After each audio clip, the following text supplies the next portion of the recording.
Revenue તલાટી 2025 ના અંદર એક દાખલો પૂછવામાં આવ્યો 25,000 નું 12% વાર્ષિક વ્યાજ દરે 2 વર્ષનું ચક્રવૃદ્ધિ વ્યાજ કેટલું થાય? તો આવો મિત્રો ઘણા એકેડમી વાળાના જે મેથ્સના ટીચર હતા એમને દાખલાનો જવાબ દર્શાવેલ પૈકી કોઈ પણ નહીં એવો જણાવ્યો છે. તો આ દાખલો આપણે રૂબરૂમાં સોલ્વ કરીએ. તો જોઈએ મિત્રો 25,000 નું 12% વાર્ષિક વ્યાજ દર.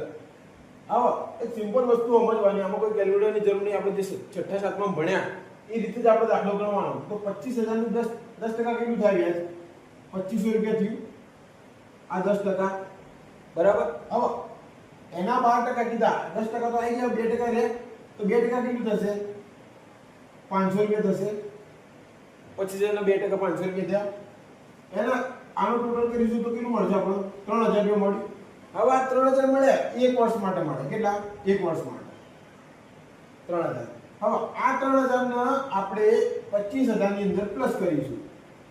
25,000 ની અંદર પ્લસ કરીએ એટલે ટોટલ આપણે મૂડી કેટલી મળશે? 28,000.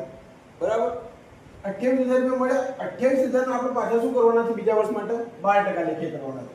તો 28,000 ના પહેલા 10% કરીશું આપણે. તો 10% કેટલા થયા? 2800 રૂપિયા થયા. હવે રહ્યા 2%. તો 28,000 ના 2% કેટલા થશે? એક ટકો એટલે 280 અને બીજો ટકો એટલે 280 એટલે ટોટલ થશે એનું 560 રૂપિયા. હવે આ 560 આપણે એડ કરીશું આપણે.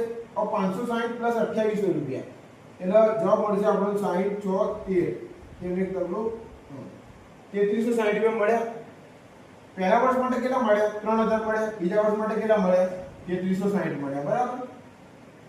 હવે 3,000 પ્લસ 3360 એટલે ઉપરથી 0 છગડો તગડો અને 6 એટલે જવાબ કેટલો આવ્યો? 6360 મિત્રો. તો આનો ફાઇનલ આન્સર આવો C આવો 6360.